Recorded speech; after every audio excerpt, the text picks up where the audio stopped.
Bobsy.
Welcome. Shout out to my boy Daquan Freeman from Bob C. Beats for that fire beat for the intro.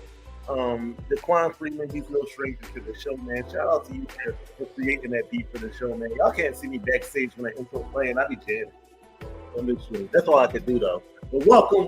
Thank you guys for tuning in for another episode of the My Brother Show. I mispronounced it. My Brother Show. I am your host, Maurice Rush. As you guys know, if you've been following, we are doing a series called How He Became Him. When I'm talking to your everyday men, the men you walk by on the street, the men you see at the gym, the men that you see at the bar, at the restaurants, the men that you work with, I'm talking to them to figure out what happened in their lives to make them be the people that they are today. Couple of housekeeping things before we jump into introducing the guest. Y'all go ahead and hit the Instagram. You see that little ticker scrolling down there at the bottom. You just go ahead and give us a follow at the My Brother Show. I appreciate that. And yeah, so I get to get to my favorite part of the show. Oh my gosh, yo, like I really get excited about this part. And again, I feel like I get this backstory every time, but whatever, this might be my first episode. So I don't ask anybody for bios. I really love the opportunity to introduce people because I lost both my parents suddenly, so I'm a true believer in giving people their roses. So my opportunity to introduce my guests to the show is really an opportunity for me to shower them with praise, shower them with the impact that they had in my life, and to just really give them their roses in a way that kind of immortalized, and they can always go back and watch it if they're having a bad day. So this is one of my closest friends on the planet, and he is no stranger to the show. We worked together for many years. We forged a really strong relationship at work. I only talked to a few people from that employer to this day regularly. He's one of them. We eat lunch together all the time. He's one of the few people I've ever given my card to. He's one of the few people I've ever given my card to go to an event. He's been very supportive of the show. He's been very supportive of me. When I talked about that phase that I went through where I wasn't recording for the last 2 years, he's one of the biggest people that was randomly pushing me to get back into it. He went as far as to kind of do his own thing and invite me on as a guest, as a prod to get back on there. And they don't make people built like him. They don't make people as amazing as him. They don't make people as supportive as him anymore. So without further ado, I get to introduce my brother, my friend, and my guest, Vince Brown. Brown! I'm already crying, man. My brother. What's good? What's going on with you, man? I'm glad that you could make it. I'm glad to be here, sir. Thank you so much for having me.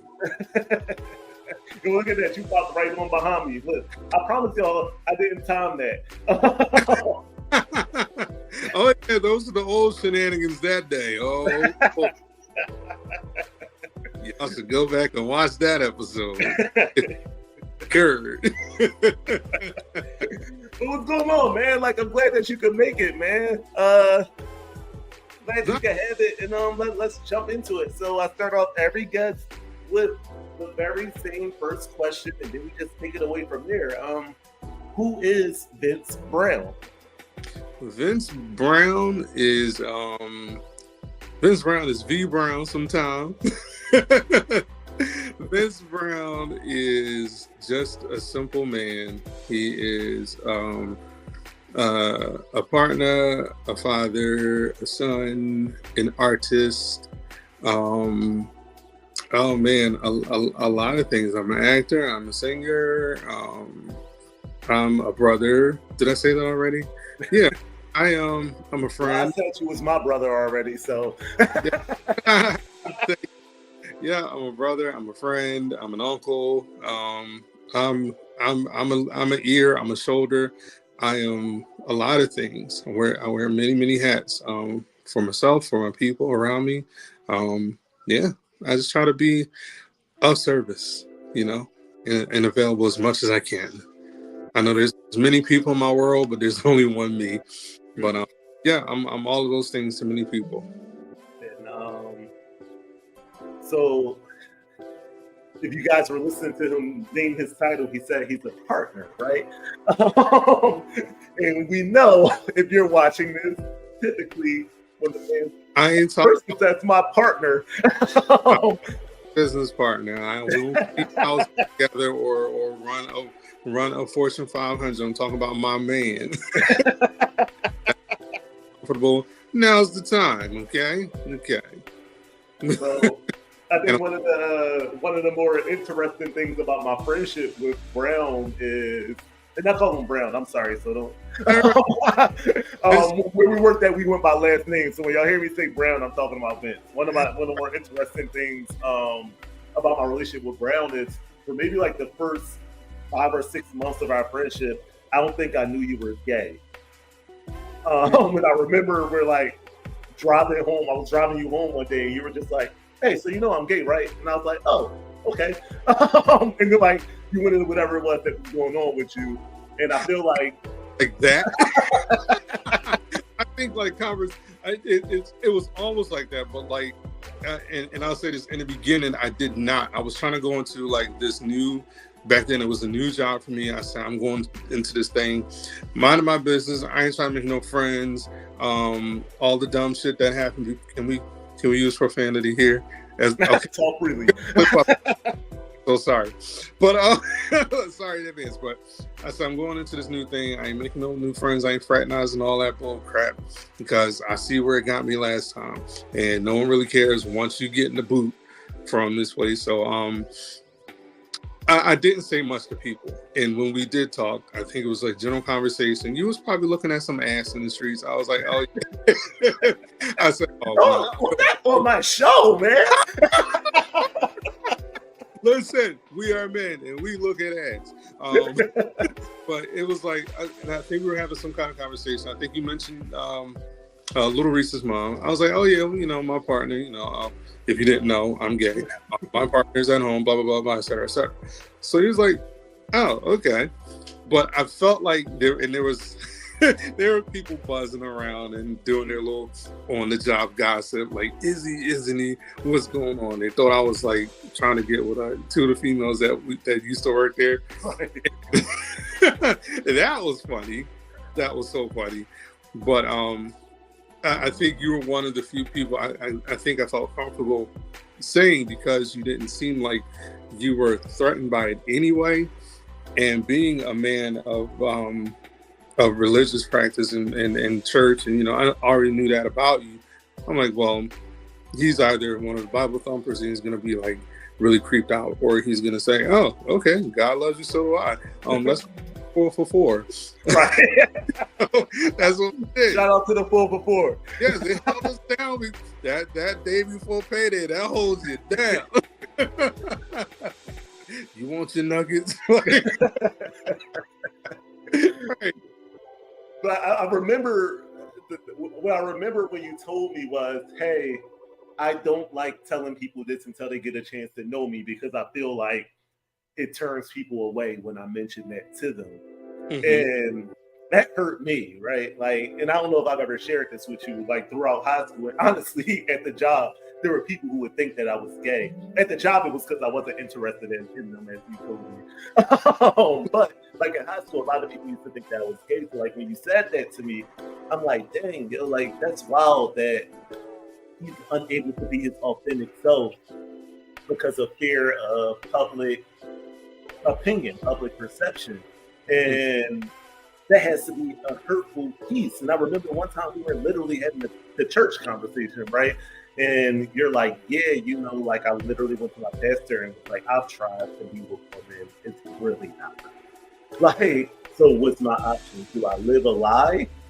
Because that's a sin as well. Or do I just walk in who I am and try to be a dope person? And like, let me say it publicly, I think you made the right decision in what you did. But like, let's talk about that more. How does that feel to walk into a room of all men and be afraid to say, hey, yeah, you know, like I'm not really into women as well? It's well, now at the age I'm at now, How old are you? How old are you? You gotta let them know. Yeah, I am. Listen, I'll say it. I'm 43, and at 43, I just better not be scared, ashamed, or embarrassed about anything that I am, because I make my own way through life. I make my own money. I provide for a family. I do all the things that every other man on this planet is doing or should be doing. But back then, something like Vince from his late 20s and into his 30s, it made me just as uncomfortable to know that even if someone is looking at me and they got that question mark on their face, like, what just walked in the room? And or they see my partner who's even older than I am and even more unapologetically himself, encouraged me to be myself when I was younger. He walks in the room like everybody know, and he's a hairstylist. Like most people would know him anywhere we go. Women recognize him.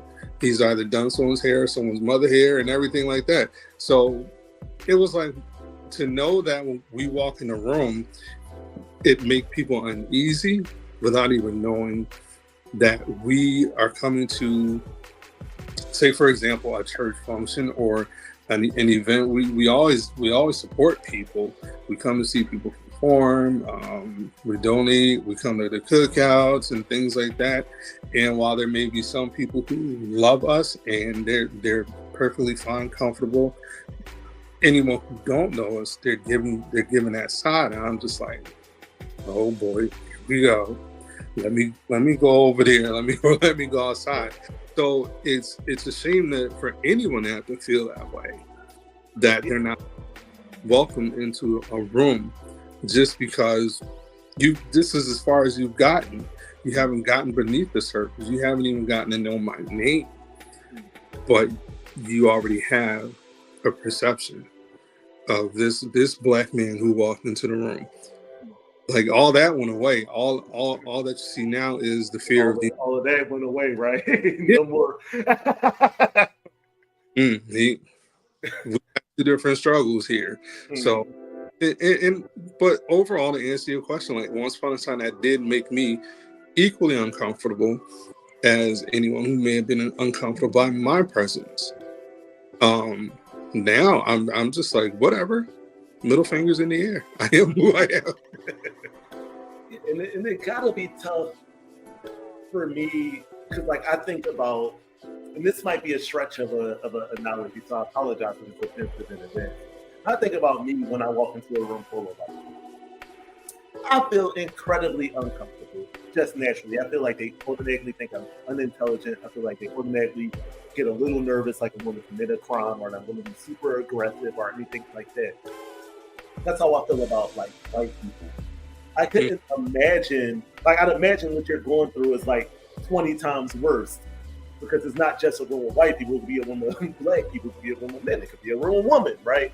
Every room you walk in, you get that feeling of, oh my gosh, like do I stand out? And I know when I'm in a room full of white people, I scan instantly and try to find the first black person that I can see. If it's a black person, I look at him and he gets a head nod.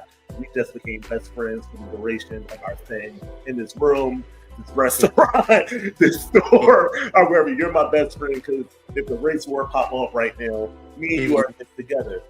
Right. But, you grab the folding chair. Right. Throw the hand in the air. Right. But like for you, I didn't envision that. Like we say the word gaydar all the time, right? But like there's some people you can look at and be like, okay, cool, I know that, you know, he's homosexual, but some people you don't know. So I imagine that it's harder for you to walk into a room when you're getting looked at by all the white people and all the black people. Funny. It has to be hurtful. So with that hurt, you're talking 43 years, right? And you know, you get to the point where you become unapologetic about it. But just like, let's explore that hurt a little bit more. Like, how low did you get, if you don't mind me asking? I think I went through what a lot of people went through, and it's going to sound cliche or, you know, sound as if you heard it before, but unfortunately, it's a lot of our struggles and our hurt. I didn't attempt to take my own life, but I went through the phase of, like you said, trying to pray it away. I just literally thought to God and I said, you know, if this is so wrong, if this is so awful, if this is so damnable, can't come back from it, like if this is my automatic ticket to hell, if you are up there, if you are real, if you're omnipresent, if you can hear me, take it away. Change me. Didn't change. It did not change. And the hurt comes from the stereotypes and the stigmas. Not being able to walk in the room and be yourself, like authentically. Not getting the support that you need. Like you came out and supported me at, can I say it? Yeah.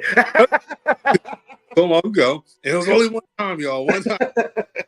But I mean, as apprehensive as you were, you looked beyond the environment. You said, I'm going to support my friend, my brother in Christ, whatever the case may be. I'm not here to point and judge or all this kind of stuff. You came and supported me at a show, at a gay bar, and of course you got hit on. If you don't, I'm gonna tell y'all this: if you go into a gay environment and someone don't give you the eye, you're probably a troll. You're unattractive. Nobody wants. No, but like in all seriousness, I'll tell anybody when they be like, "Oh," because this is like, well, you know, I have a conversation with a lot of. He calls them breeder men, any viewers, right? So we're breeder men. I love the term; it's hilarious to me every time he says it. We just term for us, so term for y'all for the no good. But when I'm amongst fellow breeder men, right? Yeah. One of the conversations, I think, say, "Oh, I don't have any issues with gay men. I just don't want them hitting on me." And I'm thinking, like, well, like, how do you treat that woman that you're not attracted to when she's flirting with you? You just say no, thank you, and keep walking, right? And they say, yeah. So I said, so why can't you do that to a gay man? Well, he shouldn't be hitting on me. Well, he's attracted to you in the same way that you're attracted to a woman that might not be interested in you. Or it's the real fear that you know that you harass women and you're afraid that another man might harass you in the same manner in which you have harassed other women, right? That you were attracted to. But I think really if we would dig into that, that's where it stems from. Because all of us men have had a woman that has outright shown disinterest. I'm not interested in talking to you. We don't leave them alone. The concept that another man might do that to you, you can't accept it. So it comes off, oh, I just don't want them hitting on me. Like, right. And it hurt me as well. I think you shared this with me before, Braille. You told me, like, we know who the straight guys are. You know what I mean? Like we know who the straight guys are. You're not hitting on the straight guys. Like, you know, every now and then there's a little but like once it's clear that somebody's straight, it's like, okay, cool. And there's some who are crazy enough to try it anyway. You know, any man's havable, but not every man is gay. And that's kind of, I mean, from person to person, that might be true. There's some you can actually crack the code. I mean, my thing is this also, like that would be like me being upset at all the women who have hit on me, who do hit on me. Like, you know how many boobies I feel on my back? Like, like what am I gonna do? Ew, get off of me! I'm not Oh my like God, no. I'm Stop not it. that stupid. But then someone would probably say, "Well, that's what he's supposed to do. He's supposed to be a man, and man's supposed to have him." But listen, that's not what I'm interested in. That's not what I'm attracted to. But do I flip a table and say, "Don't you dare put your boobies on me again"? No, does soccer because I'm not. It's no. Like, We are I'm not human. buying what you're selling. That's usually what and I think that's why I tell you, like, that's the conversation we've had in private. Like, I literally say, like, I'm heterosexual and I have nothing against any homosexual people, but there's nothing that a homosexual man could do to me that would make me get aroused in that manner. So I have no issue with going to a gay show. I have no issue with, you know what I mean, befriending you, hanging out with you, chilling with you, having drinks with you, and things like that. Because I know ultimately, like, Mm-hmm. It's all about the law of attraction. And if that's not what you're attracted to, you don't have to feed into it. You don't have to acknowledge it. You don't have to acknowledge that elephant that's in the room. He's like, oh, okay, you are? All right, that's nice. Well, I got a girl. This is what we do at home. This is what we're going through. What's up with you and your kids? You and your partner. You have the conversation about your own family units. Like that's what real men do, period. No matter if you're gay or straight. You live in a world with many different types of people. And if you connect on some level, great. That's what we're here for. We're here for friendships. We're here to be of service. Always. And like that's my one takeaway, besides not all the crazy stuff you might hear in church or the like I said, that all those stigmas and stereotypes and Bible thumping about, not sleeping with mankind as womankind. Like there's so much more to the Bible than that. But we are here to be of service. Point. And ultimately, like, you're a black man. And if you see the episode playing behind me, I still wish I fly. This episode we were talking about it backstage. It's one of my favorite episodes. But when I was live, it was one of the least viewed episodes when I was live recording it. The episode is called Straight Man, Gay Man, Still Black Man. Still a black man. Still black man. And at the end of the day, you got the same place as me as a black man, right? I have the same place, same doubts and fears. I fear, being victimized by police brutality. I get watched and judged when I'm in the store, just like you. Number one, my size and my stature. Like, unless you really sit down and have a conversation, like most people don't know at first that I am a gay man. But I'm like, I'm not trying to wear that as a badge or like, my name tag. Hello, gay. Like, no, that's not it. That's not it. But I get all of those things just like any other black man in this world. And it's crazy because someone's going to watch this episode. It's like, Maurice must be gay too, right? Oh, he's in the closet. Someone's going to watch the episode and say that about me. I got nothing. How many kids do you get? Like, I got nothing to prove in the body. And on that, Nick Cannon Jr. Let me stop. I'm like, honestly, my struggle has probably been too far on the other side at times, as evidenced by the amount of baby mamas I had. You might need a timeout. Come over here to defense with us. You can't get them here. No.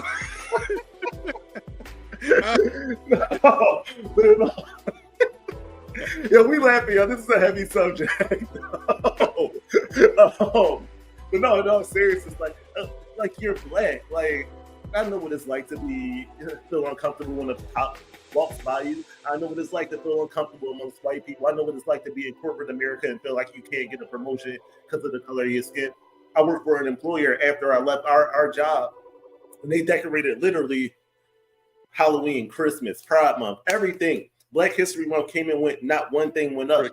And right around the time of the George Floyd riots, literally like the day of the George Floyd riots, I emailed HR and I'm like, hey, can I just have, the rest of the day off and take tomorrow off? I just kind of need to breath as a black man. It's like 3 black people working at that employer. My COO at the time called me and said, "Hey, you're a little behind on your work. Should you be taking time off?" I said, "Huh?" He said, why are you taking time off? I said, "I didn't ask for another innocent black man to get killed. Like, what are we talking about here?" And then, like, I just let her have it. And then one thing I said, "I watched you guys decorate for Halloween, Thanksgiving, Christmas, New Year's, Pride Month. You did nothing for Black History Month." She said, "Well, why didn't you say anything?" I said, "Did I have to say anything about all those other months? I just came into work one day and they were up." So I say all that to say, you deal with that struggle too. I'm pointing with the wrong hand, it's mirrored. So, like, you deal with that struggle too. Like, that's your struggle too. Like, you could have been me in that situation. So how dare how dare I look down on you? How dare I treat you differently when you're dealing with the same stuff as me? Like, the race war happened, I need you as an ally. You know what I mean? Like, I can't be like, "Oh, I'm only ally, only the straight guys." Straight guys and men and lesbian women, because lesbian women don't have the same struggle as you guys, as I'm sure you're aware of. Like, they meet up the straight people and all the lesbians. Gay guys, y'all on your own. Like, no, like, straight men lesbians because they're sick. They got this fantasy in their head. Y'all think that y'all can always jump in, or they can change somebody back. Like, they rather deal with something plastic. They don't like you. They're lesbians for a reason. Stop it. But like I said, you know, so like, you're still black, man. You got the same struggles as me, so it's unfair of me to sit here and look at you and be like, "Yeah, I can't be cool with him. I'm not bringing him on my show. Oh, he can't hang with me. Well, I can't go on and hang with him." Why? You've been a friend to me over the years. Speaking of some of those struggles, like, I mean, I just recently learned something watching on Netflix a movie called Rustin. I mean, there's and him, along with so many other people that I've seen before, are instrumental in these civil rights movements, and things that are going on as well now. They're leading these protests. There's black gay people fighting for all of our black rights, all of our black lives. So the fact that there's still such a disdain for us, just because, I don't get it. I don't get it. And I'm feeling like, do you hate yourself that much? Because you can't hate me just because you're thinking about what I do in the dark. What I do in the dark ain't nobody business. What you doing in the dark under your sheets as a heterosexual is not my business. We should not be thinking those things. We all freaks. We all pervs. If we want to break it down, we all do some abominable acts behind closed doors. Ill, shut up. Stop laughing. This episode is rated R. We all do some abominable acts and nasty stuff in the dark. So no one can point at the next person. You really can't. But also, what do I care, right? Like, I get annoyed when straight people ask me who I'm sleeping with, right? Like, at our job that we work together, literally men that we work with at the job who every single time a new woman, be it coworker or client, came in, they would come to me and say, "Hey, are you getting that? Did you get her number? Are you talking to her? Why do you care that much? Like, why do you, like, you know how hard life is without me caring about who somebody else is sleeping with?" Like, that kills me, right? Like, who you sleep with, like, respectfully, nobody's business. Literally 0 seconds has distracted me for 0 seconds of my life. Like, it's like I genuinely don't care. I care if they're, abusing you. I care if, they're raping you or something along those lines. But if it's consensual, like, I don't care. So I don't understand why people make that big of a deal about it. Like, Luther Vandross. There's people today that are in denial that he's homosexual. It's been proven that he's homosexual. I've never heard who say it. I've heard other people say it or imply. But I mean, and just imagine the hurt that he has experienced being like known across the world, but he cannot be his true authentic self back in the late 70s, the 80s, 90s.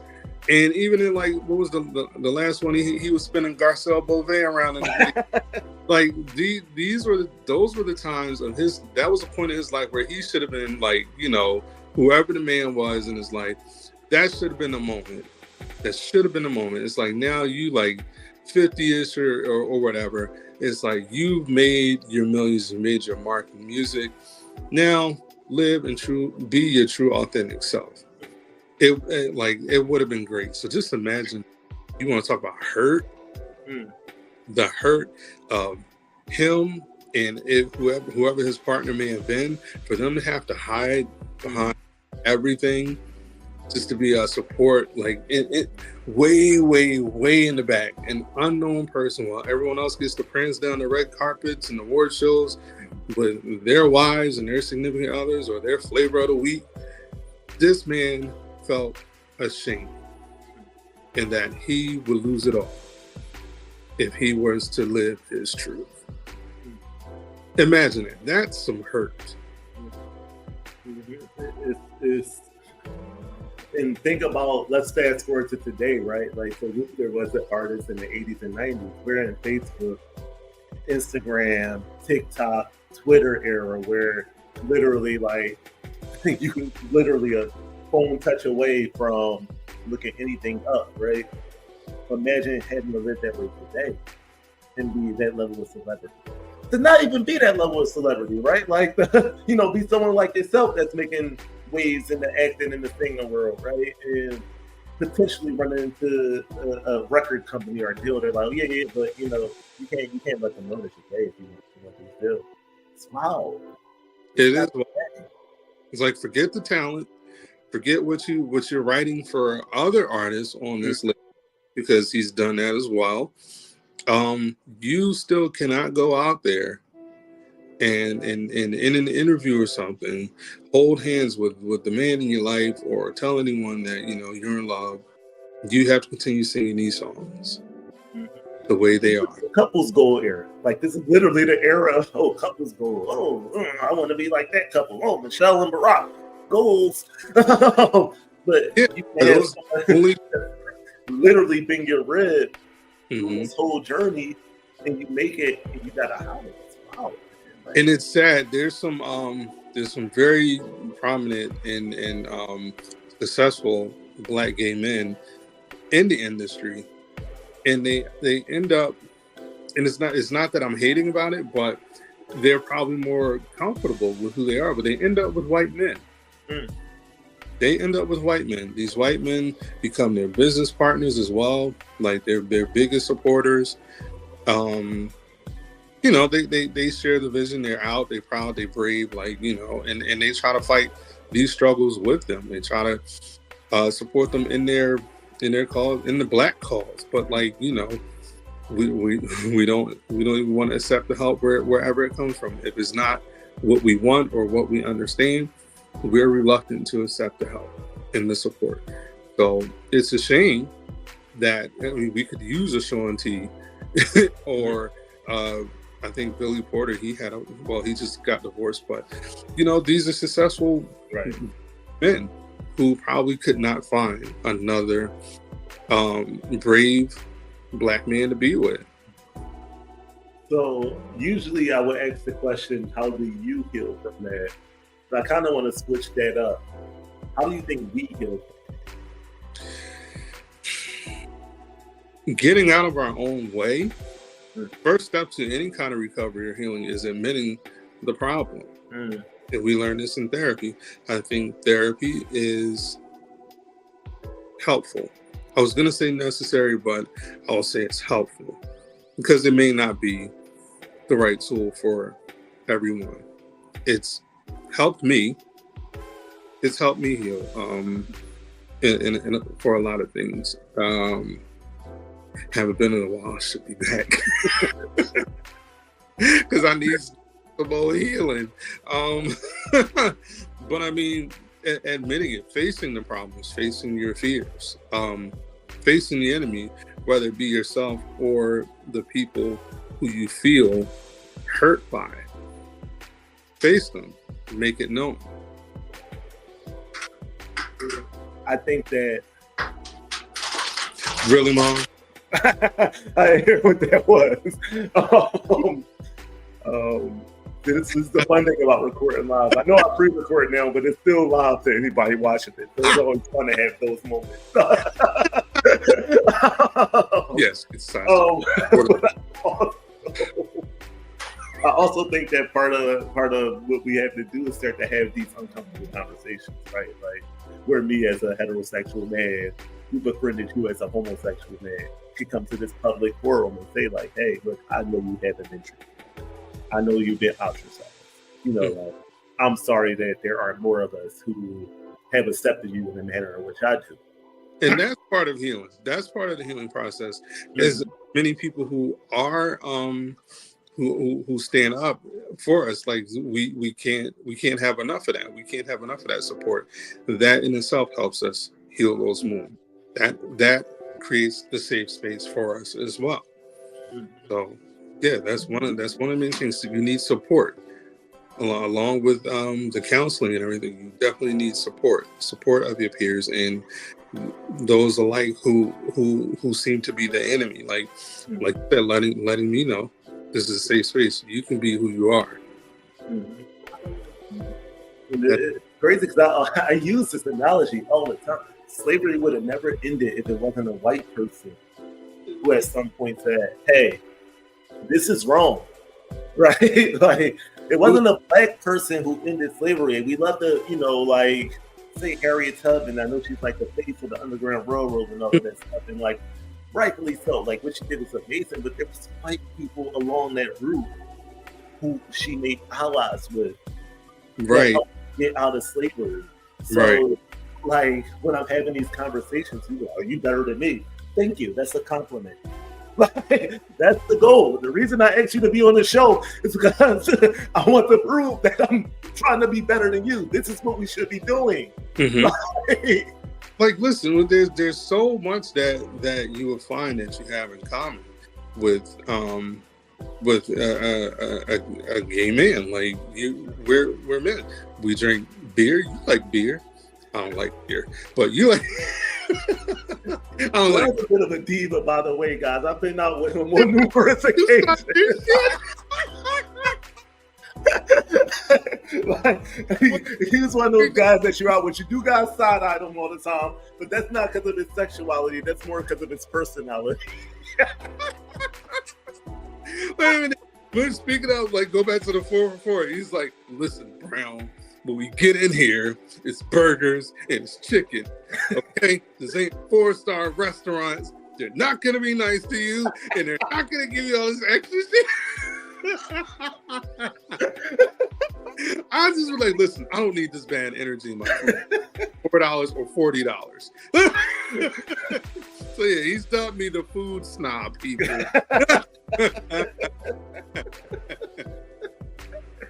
But again, that has nothing to do with his sexuality. It has everything to do with his personality. But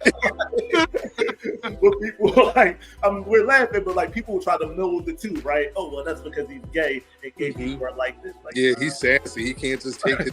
Like, I know a lot of uppity straight people. Whole lot of uppity straight people. Like, yeah. Whole lot. And they'll throw it at you. Throw it right back at you. Yes, they will. But like that, to me, like that's the goal, right? Like, I don't know if I'll be the face of the straight acceptance of the gay culture movement. I might not be the face of it, but maybe I'll touch the person that touches the person. Maybe I'll touch the person that's the face of it. Like, maybe I will be the face of it, right? But like, somebody has to stand up at a certain point and talk to the community, talk to the church, talk to, like the politics, talk to the companies, whatever industry. It's like, no, this is wrong. Right. And let me say, like, the church I am a member of and have been for since I'm a partner. I think I officially joined there like in 2006 or whatever. I joined for a reason being, after a while, I didn't hear every other Sunday Adam and Eve, not Adam and Steve, oh, Leviticus says you're going down. I didn't hear that mess every other Sunday. I felt a sense of community. I felt a sense of genuine love for people and for God. They were serving the communities. They were serving the homeless. They were doing lots of things. There was a lot more people there then, a lot more younger people that could help out. But I mean, these were the things that drew me to that particular ministry. And for someone, it was my pastor's sister who barely knew me. She walked up to me at the end of her service, and my partner was a member there first, so I came in under him. And they already knew him for like 17 years already. So for them to embrace me, like literally embrace me, and it was my pastor's sister said, "I love you." I was like, okay, this is just church talk. She doesn't know me. What is she saying she loved me for?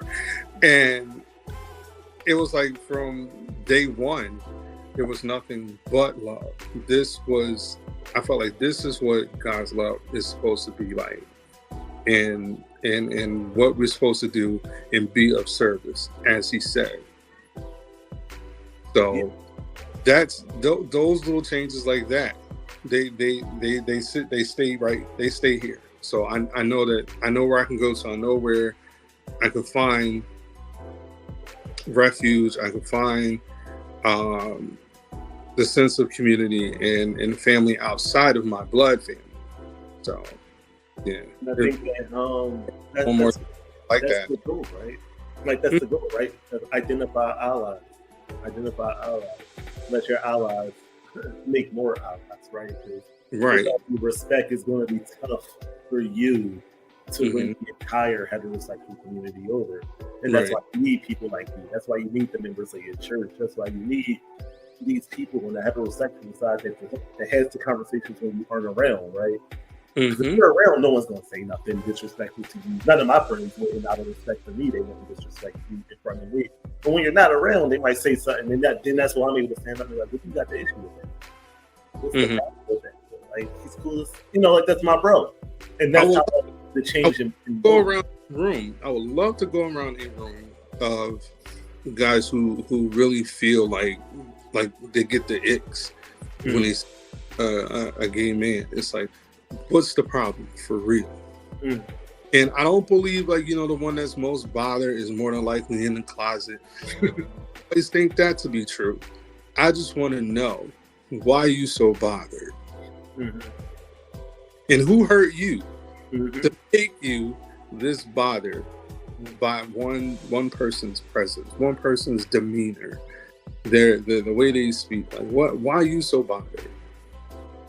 And it's a few things, right? Like, and just from the heterosexual side, I can speak to that and say, like, some of it was just training upward, right? We talked about it on this episode behind me. Like, there's still heterosexual men that say, "Oh, there's a gay agenda. They're putting gay people on TV to make more of us gay." Oh. Like, literally, I'm having this conversation like darn near monthly at this point. No, like, and I literally say, Brown, what have you ever watched on TV that made you gay? Nothing. Not a damn. Well, but my kids are more impressionable. So then I also say, when you were a kid, what could you have watched on TV that would have made you gay? No, nothing. But kids today, I say, what I think it is, and you correct me if I'm wrong, but this is not my belief of it. I think that sexuality is a spectrum. There are people who are uber straight. There are people who are uber gay, right? Like, this is a spectrum. I'm trying to get my hands on it. People fall anywhere on that spectrum. Women are allowed to explore that in a way that men aren't. I know a lot of heterosexual women who have had woman-on-woman experiences and probably would do it again.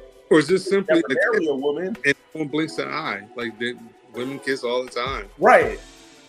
But men aren't able to explore that sexuality, right? Right. They just aren't. And I think that because on the male side, you're either gay, even if you're bisexual, they'll call you gay as a male.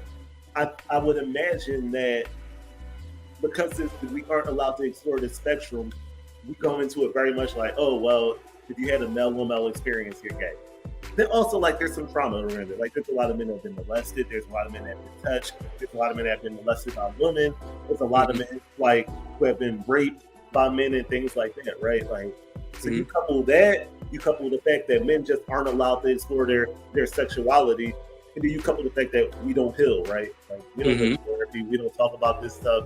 We go find a bunch of broken people just like us and say, "Oh, I must be okay because my 10 broken friends too that I hang with every day I have the same struggles as me." And let's talk about something like that. Like the there's trauma that heterosexual men experience, but they're not acknowledging as trauma. Like they think it's cute to have lost their virginity to grown women while they were 13. That is molestation. That is not a badge of honor. That is nasty, nasty, nasty. We're not having that conversation enough. There are 5-year-olds out here, as this teacher posted, reciting Pound Town. Huh? The little girl want to hear Pound Town, not the princess music in the damn ballet class. How and why is this not being blown up over the place? Why aren't we talking about the real agenda to make more pregnant black young teens and more little black bastards with no daddies? More black men dead before 50. Can we talk about the real agenda? That's what it is. Ain't no gay agenda. It's like boogie boogie boo. Now you're all gay. It's nothing. It's nothing we're putting in the beer and nothing we can put on TV that will make you, or like we're trying to turn the world gay. What we're trying to do is tell y'all, leave us the fuck alone. Let us do our job. Let us raise our families. Let us raise the families that some of your straight counterparts could not handle. That's what I'm doing. That's what I'm doing. The foster parent, guys, if y'all didn't catch that. I cared enough. I cared enough. And like I said, let's talk about the real agendas, because there ain't no gay agenda. The agenda is that we just simply want to exist. We want to heal from our hurt, our pains, our past, and just survive. But you guys should be permitted to do that, right? Like without fear of ostracization from the heterosexual community. And that's tough, man. Like I hate, like literally hate it. And I feel like, unfortunately, heterosexual people, in my experience and what I've seen, don't turn the corner until someone close to them comes up. Right. Now, all of that hatred that they done spewed into the world, like, because now your son is gay, or your daughter is gay, or your sister done come out gay, you know what I mean? Or your best friend done come out as gay. This person that you genuinely cared about, now they're gay. So now you're on the front line. Where you can start that now. Yes. Once much time. Now you're nervous because you know you'd have been on the front line on the, you know, like, no, gay is wrong movement, and now child is gay. Now you got the call. Right.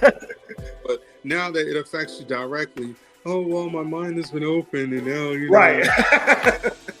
You know, I have a trans child, and now I'm just trying to learn them and understand them. And really, all right, well, glad you caught up. You know. Right, and that's what I mean. Like, shout out to you. Like, better late than never, I guess. But if you started before it gets to that point, like, it kills me how people talk about Dwayne Wade.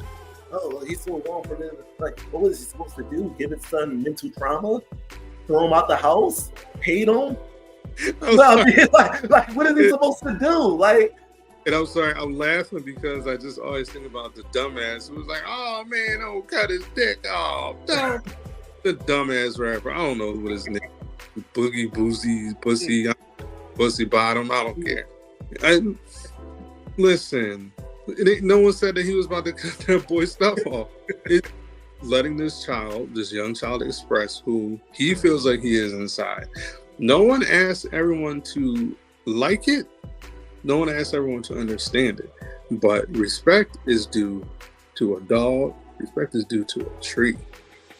And you live and let live. And I always say, what's the alternative? Mm-hmm. What's the alternative to what he's doing, right? It's like I always say, like, what if we went around like straight bashing? Like that? No. You can't be straight, you know what I mean? You can't be straight. Don't talk to that. Don't bring a woman home. You know? Right. Right. Get around my friends like, Reese, don't be talking about all this coochie and shit. Right. Dad, I ain't into that. I don't like that. How would you? Right. Every time I complain about one of my kids' moms, if you came back with well, if you was gay, if you would just been gay, you wouldn't have these problems. How does that sound? If I had genuinely said this, y'all, Reese, don't be talking about all these bitches. I don't feel like hearing all that straight shit. I don't want to hear that. How dumb does that sound? Let me ask you this question, because I feel like this is often debated in the straight community. And I know what your answer is already, but I just want to put it on record. I know what your answer is already. Do people choose to be gay?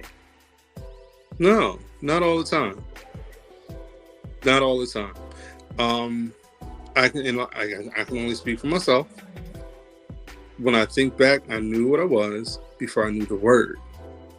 And before I even knew the word, I was taught that it was wrong. That's the sad part about it. Before I even knew the word or what homosexual meant, what gay meant, or anything like that, I was told it was wrong. I don't know if I said it on the last episode, but for those who didn't catch it there, I'm gonna tell you real quick, short version. Probably in the first grade, held the boy's hand. I was told, you don't do that. Boys don't do that. Okay. That was the first time that an inkling that this is wrong. So as I go on, I already know like I what I like, but I can't tell nobody because this is wrong. This is wrong. So when people say that children are born that way, I can say nobody's born sexually attracted to anyone. You grow into it. You didn't ask to be straight. In case anyone else out there watching, y'all didn't ask to be straight. You grew into it. You grew into your attraction, just the way that I grew into mine. The denial was me forcing myself to engage with women and girls when I was in grade school. Like that was forced. That wasn't natural to me. Now, can I say this? Can I say you said nothing was off limits? We talked again. We're very close friends outside of this, so we have had a lot of conversation. And he told me, he shared before, for all of you people that just say go get a girl to him. He shared with me before. I was with a woman before, and I had a failure in the launch. If you want to hear that in layman terms, that means he couldn't get it up. Mm-hmm. Because he wasn't attracted to her. It was about the attraction. There was lots of things, and you know, you don't have a failure to launch at 20, like right. Maybe today I might be like, well, bro, you popping Viagra today. Oh, you don't do that at 20. I mean, these little young things now, they sucking on honey packets and shit because they got troubles. It's because you're smoking all day and not doing your body. Like 20, I was still husky, but like I was eating healthy. I drank plenty of water and moved my ass a little bit. But I mean, at that point, it was just like, you know what? Nah, I'm not going to do this no more. And I can imagine how that young lady felt. Like I probably made her feel so unwanted, and that's probably where it ended for us. And you know, I turned 21. I had in my mind like I'm grown. I'm already working. I'm making more money than everybody in this damn house. I'm gonna be me. I'm gonna do me. And I say, yo, mama, I'm gonna be back. I'm going to this bar in town. She's like, oh, hope you don't want to be telling this mom. It's like, oh, so you're gonna be like that now? You funny acting? Like, I'm like, funny acting? This is where I'm going. This is who I am. So sorry if you're disappointed. She shrugged it off. She probably thought it was a phase and everything like that, but no, it was not. And she quickly learned, and her and my two sisters are fine. Eventually, they became fine with it. One of my sisters said she always knew, since I was that little boy that I told you about. She said she always knew. And everyone else is in denial. One of my aunts, God rest her soul, she knew as well. I think there was just a few other people around that were in denial. I had male cousins who tried to be influential, put the masculinity into me and stuff like that. I'm not coordinated for sports. Sorry, I sang. I was playing with my female cousins. Their mannequin heads. We was doing them SWV French rolls. They're like, I could do a mean French roll, bitch. No.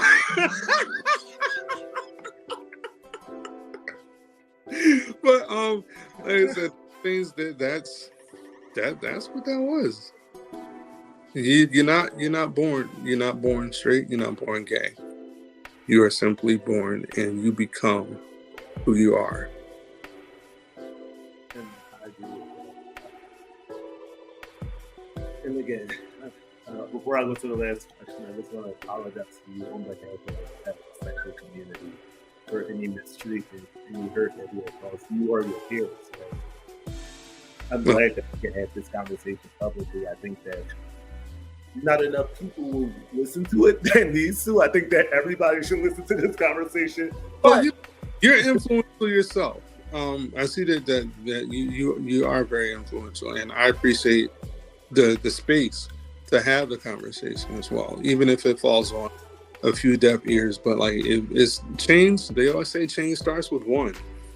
Start with one person, one idea, one act. Who knows? Maybe when we're like 80 and you're 70, like we'll see a movement of this shit. Maybe one day. So I leave everybody with the same question, Brown. I say you got an audience of every male on the planet. We all speak the same language, and you don't need no translator or nothing like that. And you get to leave them with one lesson, one thing of advice. What would it be? A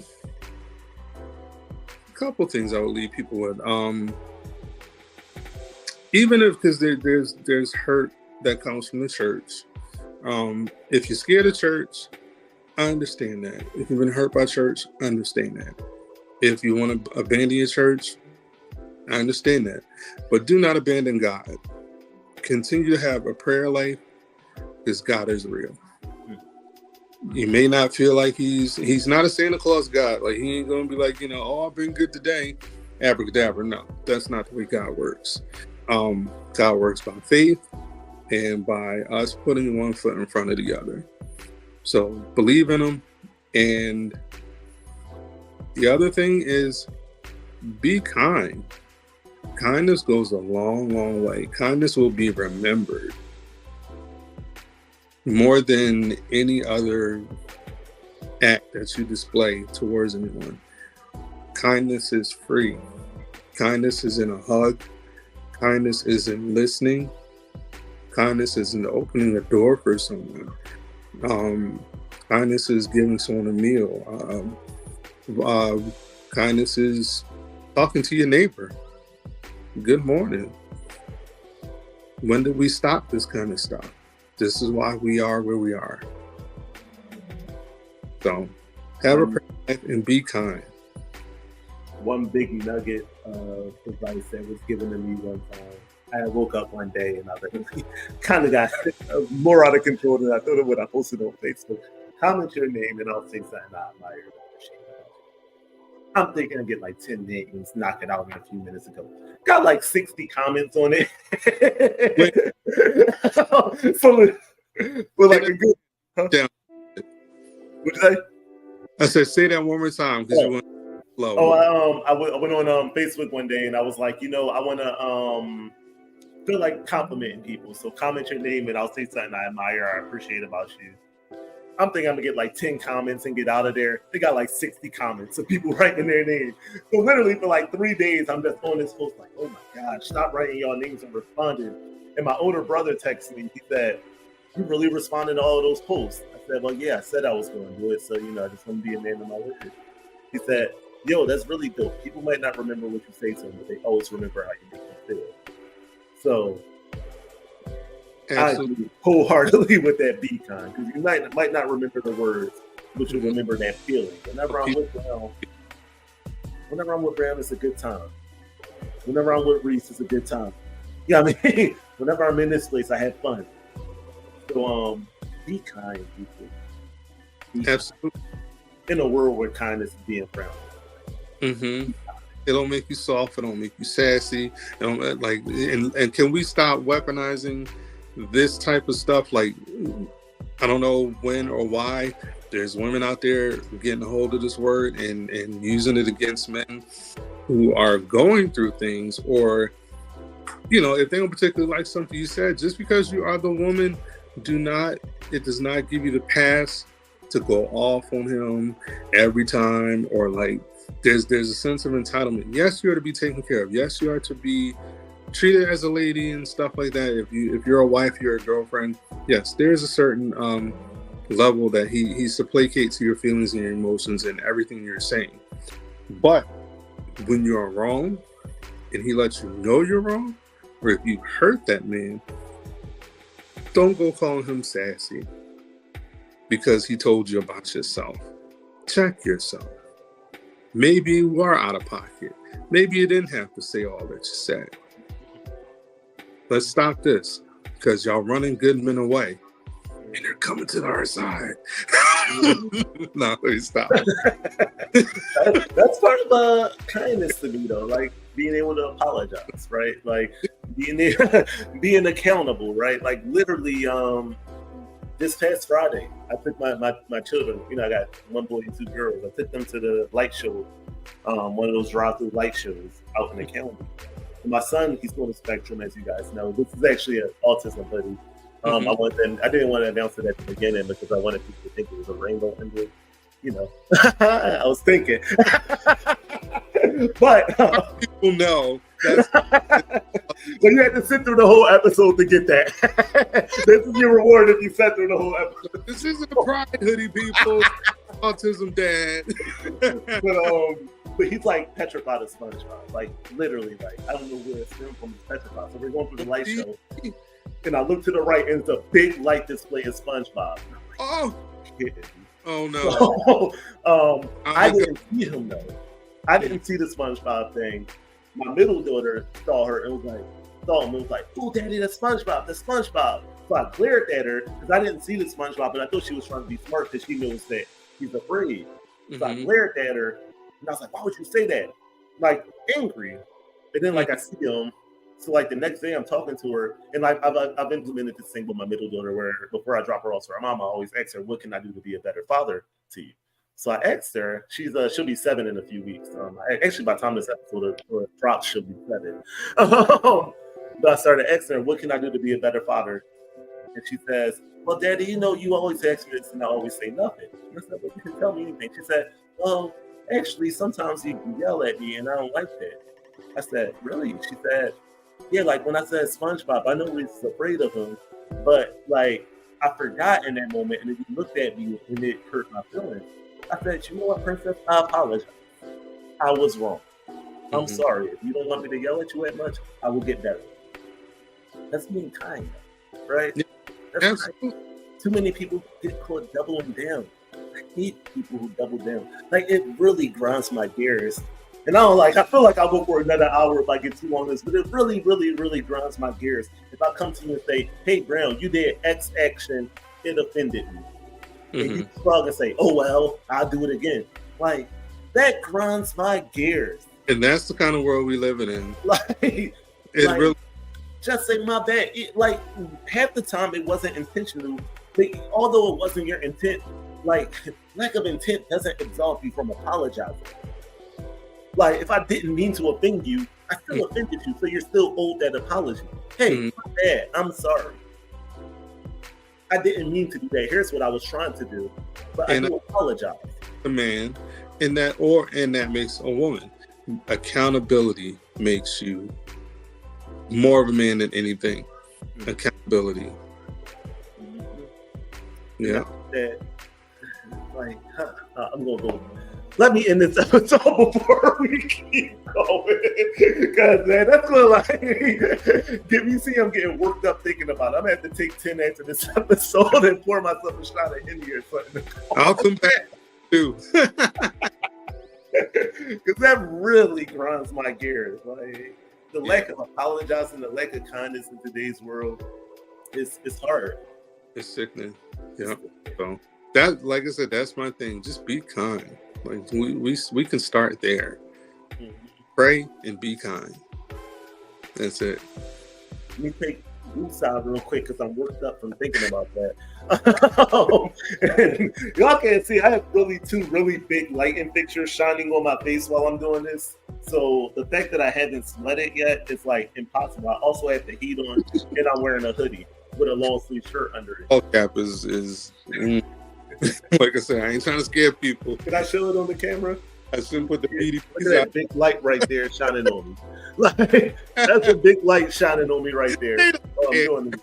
But I'm gonna wrap up. Thank y'all for tuning in. Thank you guys for taking the time to watch this. Brown, man, like we can go for hours and hours and hours and hours on end, man. You're always welcome to come on. I support anything that it is that you're doing. I know we've been trying to connect for your show. I just got to do a better job of sending you my schedule. We took a brief hiatus there too. Like I said, I taken probably the rest of the year off from doing things, and like one of our good friends, his podcast is called Life Be Lifing. Yeah. Life is lifing for all of us, and life is life for me and my family over there at Quick 15 Network. But we'll be back at it in 2024. But in the meantime, plug. Yeah, I was about to say, where can we find? Let me say, I'll prop it with. So tell the people where they can find you. I live on Instagram pretty much at V Brown Actor Singer. My Facebook is a bando. Don't go over there. If you find me, just don't. And I haven't done many TikTok challenges yet. Coming in 2024, I don't even know my TikTok name. I can't even tell y'all that. So, best place to find me, Instagram, V Brown Actor Singer, and I have music streaming on all platforms. You can find me, V Brown. Latest single is out there called House of Love. And that's it for now. For now. Book them. If you know somebody that need an actor, you know somebody that need a singer, don't typecast my guy either as a pastor. Because you know how they typecast us. Let my guy be the love interest in this next play. Exactly. Listen, somebody likes this. They ain't gonna mind this shirt coming up. And let them be the love interest, and don't title it Husky Love or nothing like that. Like, let them be the love interest in a regular romance film. You're crazy. But it's the truth. I'm not playing another pastor or a security guard. I mean, unless the price is right. Unless the price is right. No, it's a pleasure, man. This is like literally, if y'all can't tell, man, we're genuinely friends, man. Like, genuinely. I want to say, like, the text I sent him to get him on here was, I need your nut ass to come on the show with me. Bros talk to each other, right? I ain't gonna, you call me nut. I'm not going anywhere. No. That's how bros talk to each other. Perfectly fine with it. We're crazy. But on the flip side of that, also randomly shooting on the face like, yo, bro, thinking about you, I love you. Absolutely. So, that is a healing tool as well, just to know that you're thought of. Mm-hmm. Yep. So I appreciate you so much. Thanks for having me again. Thanks for coming, man. Y'all tune in next episode. I'll have a good brother. His name is Elijah. Elijah is a financial expert. He'll talk about the decisions that he made to kind of get him into that field, to kind of get him on the path of money, and then just some practices and tools and things like that. Actually, I hope that's how the episode goes because I haven't recorded it yet, but I know he'll be our next guest on the show. And I do know that he's a financial expert, so I'm working with brother Elijah tomorrow. Vince, anytime, man, like anytime you want, man, we can kick it and we can chat. Absolutely. Appreciate you. At V Brown Actor Singer. I got to get this finger pointing thing. At V Brown. I told you it's weird. I'm at V Brown Actor Singer. Follow him. Follow us a little bit lower on that ticker at the My Brother show. Tune in next week. We're doing this How He Became Him series. We're doing it for the foreseeable future. Thank y'all. I love y'all. Signing off. Peace.